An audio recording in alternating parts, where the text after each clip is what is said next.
It was an unseasonably warm spring morning in New York City when students at the NYU Stern School of Business received an unexpected campus-wide announcement. A special guest would be delivering a lecture that afternoon.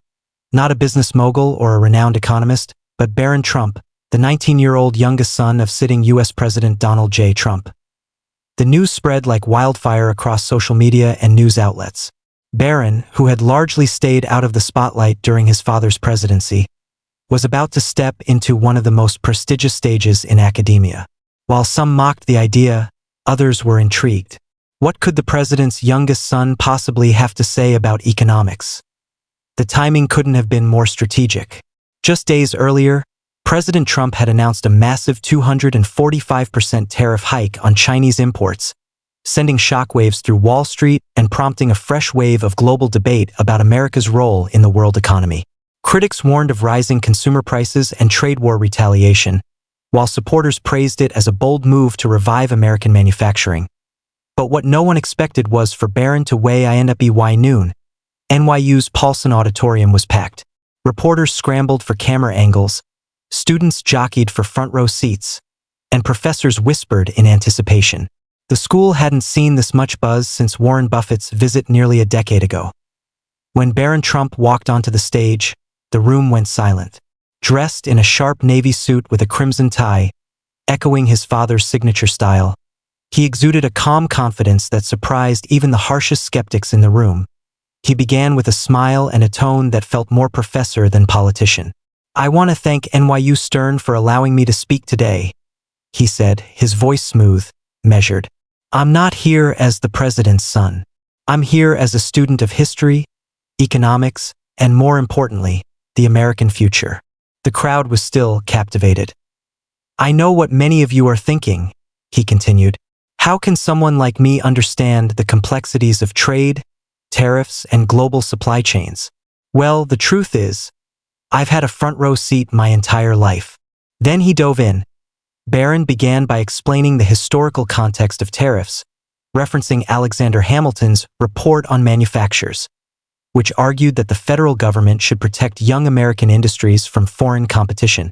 He traced the evolution of U.S. trade policy from the Smoot-Hawley Tariff Act to the WTO era, and then to Trump's presidency. He didn't just repeat sound bites. He made arguments backed by data, precedent, and economic theory. "Our nation grew strong not because we outsourced our industries," he said, clicking to a slide that showed the decline of American manufacturing jobs since the 1990s. "We grew because we believed in the power of self-reliance, in the strength of American labor, and in our ability to innovate without being flooded by cheap imports designed to undercut our future." Then came the shocker. The recent 245% tariff on Chinese imports isn't just a punitive measure, Barron explained. It's a recalibration, a shift toward economic sovereignty. He continued, "China has been manipulating its currency, exploiting trade loopholes, and dumping steel, solar panels, and electronics into our markets at below-market costs for decades. We've allowed it because it was convenient. But convenience is not the same as progress." At this point, professors began nodding. Some even took notes. Barron spoke not like a teenager parroting his father's talking points, but like someone who had deeply studied the material. His passion wasn't political. It was nationalistic in the most academic sense. He moved on to the future of Made in America, laying out a plan that, in his words, wasn't just about slapping taxes on imports, but reviving the American dream through strategic protectionism. As the first part of his speech came to a close, he left the audience with a thought that would echo through the media for days. "We're not retreating from the world," Barron said. "We're resetting our foundation, so we can rise again, on our terms, with our hands, and with our pride." Applause broke out, not polite but thunderous. Students who expected a gimmick had witnessed a vision. The world was just beginning to realize Barron Trump wasn't here to play games. By the time Barron Trump stepped away for a short break, the energy in NYU Stern's Paulson Auditorium was unlike anything the institution had seen before. Across campus and the broader news landscape, the young Trump was trending on every platform. Clips of his opening remarks were being shared in real time. Even outlets that typically criticized the Trump administration were forced to acknowledge his composure, intellect, and, perhaps most notably, his unexpected depth as he returned to the podium. The crowd fell silent again, eager to hear what came next. "I want to talk about the numbers now," Barron began, pulling up a sleek presentation. "Because rhetoric means nothing if we don't look at the real-world impact." The screen behind him flashed to graphs comparing the U.S. trade deficit with China over the last 30 years. Barron pointed to a dramatic spike in the early 2000s and explained how offshoring, spurred by free trade agreements and cheap Chinese labor, had gutted America's heartland. "Entire towns went dark," he said. "We didn't just lose factories. We lost identities." He then introduced the term strategic protectionism, a policy model rooted in placing smart, long-term tariffs not to isolate but to rebuild. It wasn't just about penalizing China, he emphasized. It was about incentivizing American growth through a blend of temporary protections, targeted subsidies, and domestic investment. "Look at our steel industry," he said. "We once led the world. Now we beg others to meet our infrastructure needs. That's not strength, that's surrender." The next slide showed the correlation between trade liberalization and the loss of over 4 million American manufacturing jobs between 1997 and 2016. "This didn't happen by accident," Barron said. "It happened because we were told globalization was inevitable, that we had to play by rules others don't even respect." What stunned many in the audience was Barron's willingness to address critics head-on. Yes, tariffs can raise prices in the short term. Yes, it might mean fewer cheap TVs or imported toys for a while. But here's the question. Are we willing to pay a little more now, so that our children inherit a nation that still makes things, builds things, and owns its future? That line hit hard. Professors exchanged glances. Students looked up from their phones. Even a few skeptics in the back could be seen nodding. Then came the part that would light up Capitol Hill. Barron unveiled a 5-point plan, not an official White House policy, but a blueprint he claimed was inspired by conversations with American business leaders, economists, and small-town workers. 1. Tariff flex scaling, a system that automatically scales tariffs based on trade imbalances and proven labor exploitation by exporting nations. 2. Domestic investment zones, tax-incentivized regions across Rust Belt states encouraging manufacturing startups, robotics firms, and green tech companies. 3. American Apprentice Corps, a federally supported program to train 1 million new workers in trades, tech, and advanced manufacturing over the next 5 years. 4. Corporate Loyalty Index, a new score applied to U.S.-based companies, measuring how much of their product life cycle stays domestic, and rewarding them accordingly with benefits. 5. Trade Integrity Council, an oversight body comprised of economists, national security advisors, and union leaders to evaluate future trade agreements. At this point, the room was electrified. It wasn't just that Barron had ideas, it was that he framed them with vision and delivered them with maturity. And then he pivoted subtly but powerfully toward China. For years, we've looked the other way as the Chinese Communist Party has subsidized industries, stolen intellectual property, and engaged in economic espionage. We've pretended that as long as we got cheaper smartphones, none of it mattered. But it does. It always did. He showed documents, declassified economic assessments, public WTO violation records, outlining China's repeated infractions. Then he looked up at the crowd. This tariff hike isn't a tantrum. It's a line in the sand. We're telling the world. America is not a discount brand. We are the premium label, and we're back in business. Thunderous applause erupted. A chant broke out from students in the back. Made in the USA. Made in the USA. In that moment, Barron Trump wasn't just the president's son. He had become the voice of a generation disillusioned by globalization and desperate for renewal. And somewhere in the front row, a grizzled economics professor whispered to a colleague, "This kid just reshaped the entire trade debate." As Barron Trump stepped down from the podium for a short Q&A session, the atmosphere inside the Paulson Auditorium was electric. Students buzzed with excitement, professors whispered in disbelief, and reporters scrambled to frame their coverage. The headlines were already being drafted. Barron Trump delivers bombshell vision on tariffs, from First Son to Economic Voice, and NYU Stern crowd erupts for Barron Trump's bold blueprint. But outside the building, the world was reacting just as quickly, and not everyone was impressed. That same evening, MSNBC's Rachel Maddow labeled the speech a carefully manufactured PR stunt, designed to soften the harsh blow of escalating tensions with China. On CNN, Anderson Cooper questioned whether Barron's ideas were truly his or ghostwritten by a White House team. Twitter was ablaze with debate. Some praised the young Trump for his eloquence and bold ideas, while others dismissed the event as elitist nepotism dressed in intellectual clothing. But Barron, he wasn't backing down. The next morning, he appeared on a surprise live stream hosted by NYU's Stern Political Economy Club, a completely student-run panel that had been flooded with interview requests since the speech. Calm and confident, Barron addressed the backlash head-on. "I know people are skeptical," he said, looking straight into the camera. "Some don't believe I wrote this. Some think I'm just parroting my dad. But here's the thing, if you actually listen to what I said, you'd realize this is bigger than politics." He went on to elaborate. "My father made a bold move with the 245% tariff on Chinese goods. Some call it reckless, call it overdue. Because for too long, America played by a rulebook no one else followed, and we paid the price."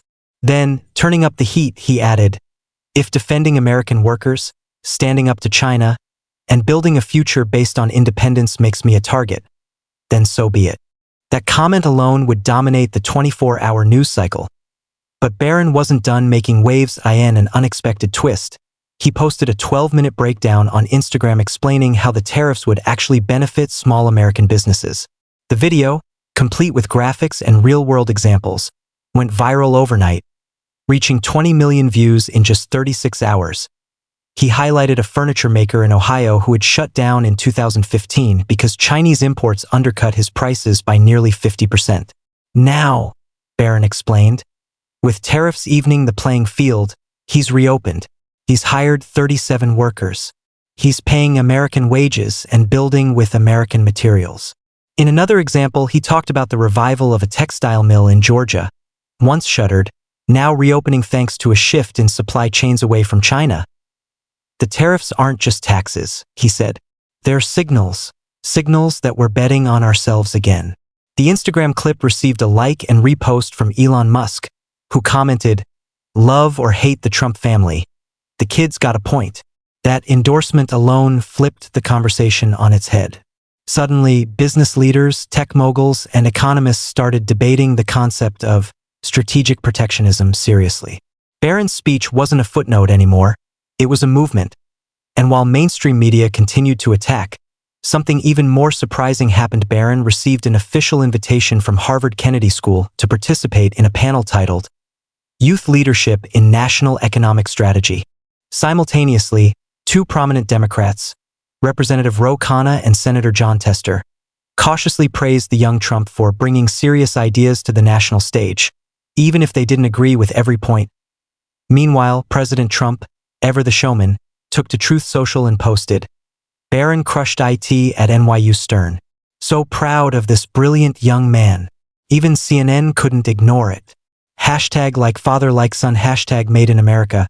For the first time in the modern political era, a sitting president's son, not a polished diplomat or seasoned politician, had kicked off a national conversation about tariffs, trade, and America's economic future. And at just 19, Barron Trump was just getting started. While America debated, the rest of the world watched with bated breath. Within 48 hours of Barron Trump's speech at NYU Stern, Chinese state media aired a rare primetime segment directly responding to the tariffs and, surprisingly, to Barron himself. The broadcast described him as the young voice of American nationalism and criticized the Trump administration's new economic doctrine as economic aggression veiled in youthful idealism. The message was clear. China was not amused, and it was preparing a counterstrike. Beijing announced retaliatory tariffs on over $60 billion worth of U.S. agricultural products, targeting heartland states where Trump held deep political support. The move, while expected, only added fuel to Barron's argument that China was exploiting American dependency and using trade as leverage. In response, Barron posted a bold 90-second video that would shake global headlines yet again. China's retaliation isn't about fairness, it's about fear. They fear a strong, independent America. They fear a nation that doesn't fold. And most of all, they fear an America that remembers how to build. The video, set to dramatic music and visuals of American workers, historical factories, and steel mills roaring back to life, instantly gained traction. It was reposted by top conservative influencers and even caught the attention of moderate Democrats. But what truly surprised everyone was what happened next. Barron Trump met privately with a group of bipartisan senators and governors, including Democrats like Senator Joe Manchin and Republicans like Governor Ron DeSantis, to pitch an economic unity bill modeled on parts of his 5-point plan. The proposal included tax credits for companies that reshored their manufacturing operations, federal loans for vocational training programs, and a new commission focused on evaluating foreign trade abuses in real time. This wasn't just a symbolic gesture. It was policy formation, and Barron was leading it. "I'm not here as a politician," he reportedly told them behind closed doors. "I'm here as an American who sees where we're headed if we don't change course." Even those skeptical of his rise were beginning to acknowledge that his message was resonating with the public. Protests erupted outside Apple's Cupertino headquarters after reports surfaced that the tech giant had lobbied the White House to reduce the China tariffs. Protesters, a mix of college students and union workers, carried signs reading, "Make it here, not over there," and "If Barron gets it, why can't you?" Meanwhile, high school economics classes across the country were discussing strategic protectionism as part of their curriculum. Several universities even hosted forums titled The Barron Doctrine, A New Economic Future? Late-night TV shows mocked the phenomenon, but their jokes seemed half-hearted. The ratings showed viewers weren't laughing at Barron, they were listening. And then came a surprising endorsement that would make headlines around the globe. Elon Musk, Jeff Bezos, and Peter Thiel, three titans of American innovation, appeared together on a joint livestream where Musk was asked directly about the tariff hikes. He replied, "Look, I may not agree with everything the Trumps say, but Barron Trump is absolutely right about one thing. America has to take ownership of its supply chains again. We need to make things.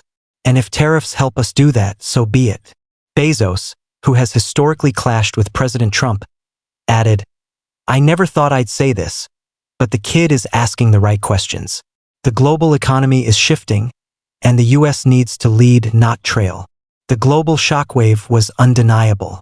From Berlin to New Delhi, from Tokyo to Sao Paulo, think tanks and financial institutions began publishing white papers about America's tariff pivot. Barron Trump, once known only as the quiet youngest son of a controversial president, had done the unthinkable. He reshaped the conversation about America's future, not just domestically, but on the world stage. And yet, the biggest moment was still to come. As rumors swirled about a possible second national address, Barron remained silent. No tweets, no interviews, no statements. He was planning something. And when the curtain finally rose on what he had in store, it would shake the world to its core. 10 days after the speech that shook NYU Stern and the world, the White House issued a cryptic press advisory. It was a Saturday evening. A national broadcast was scheduled for 8:00 p.m. EST, but it wasn't President Donald Trump who would be speaking. It was Barron Trump. The announcement sent every media outlet into a frenzy. Never in American history had the child of a sitting president delivered an official national address. Speculation ran wild. Was this an attempt at youth outreach? A damage control PR move? Or was something even bigger at play? When 8 p.m. struck, televisions, tablets, and phones across the country lit up with a presidential seal, followed by a camera cutting to the East Room of the White House. There stood Barron, tall and composed, dressed in a tailored blue suit with a muted red tie. Not unlike the one his father often wore, he didn't speak from a teleprompter. Instead, he held handwritten notes in a small black folder and looked straight into the camera as he began. "Good evening, America. I'm not here tonight as the son of a president. I'm here as one of you. A young American who sees where we are and where we need to go." He paused, letting the silence hold. Then he dove straight into it. 2 weeks ago, my father, President Donald J. Trump, announced a bold 245% tariff on goods imported from China. Some called it reckless. Others called it dangerous. But let me ask you, what do you call a system that lets another country build your goods, take your jobs, and own your debt? I call it surrender. And I say, no more. Barron laid out a new economic doctrine for the American people, one he called liberty through industry. He defined it as the belief that national freedom could not exist without economic independence. He connected the dots between foreign dependence, job loss, and even national security threats like critical supply chain failures and pandemic vulnerabilities. How free are we, really, when 90% of our pharmaceuticals are made in another country? How strong are we when our steel comes stamped with another nation's flag? How proud are we when our children grow up learning how to consume but not how to build? His words were crisp, his delivery powerful. Then came the part that no one expected. Barron introduced a challenge to every CEO in America, to every college student, every teacher, factory worker, engineer, and innovator. He called it the 10-year American Renaissance. The goals were bold: 5 million manufacturing jobs brought back to American soil, every public high school to offer trade education alongside college prep, massive investments in AI-powered domestic production facilities. A national database showing which products are 100% made in America, incentives for companies that bring factories home, and penalties for those who abandon the American worker. This isn't about isolation. This is about elevation. We're not pulling back from the world, we're stepping up as leaders, not dependents.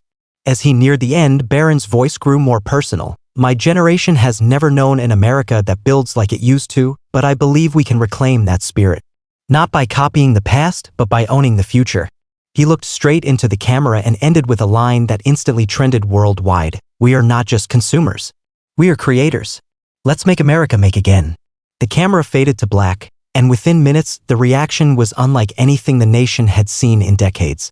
Barron's national address was viewed live by over 82 million Americans, with hundreds of millions more streaming it online in the following days. Hashtags like #MakeAgain and #BarronDoctrine exploded. A CNN Snap poll revealed a stunning shift. 62% of independents and even 39% of Democrats agreed that Barron Trump had offered a serious, inspiring economic vision for the country. In swing states like Michigan, Pennsylvania, and Wisconsin, local news stations were flooded with calls from small business owners and factory workers cheering the plan. The New York Times, despite its usual skepticism, ran a headline that read, "From sun to symbol, Barron Trump's vision strikes a national chord." In schools, young students were asking teachers what tariffs meant. In diners, older veterans were talking about how Barron reminded them of when America still built things. And in homes across the country, from blue-collar towns to bustling cities, a question began to form. Could this be the beginning of something bigger? Political strategists were already whispering the unthinkable. Is this kid a future president? Barron, however, remained out of the spotlight after the speech. No tweets. No interviews. Just a single post on Instagram the next day. "I said what I had to say. Now let's get to work." United States. In the months that followed, Congress introduced the American Renaissance Act, co-authored by a bipartisan group of lawmakers and inspired directly by Barron's blueprint. Several companies, including Ford, Intel, and Caterpillar, pledged new U.S.-based production lines, and as 2025 rolled on, Barron Trump had gone from a quiet presidential son to a national voice, not because of his name, but because of his message. He had turned a controversial tariff hike into a cultural shift. He had revived a dream many thought was lost, and in doing so, he reminded America of something powerful. That vision, courage, and love for one's country don't have an age limit.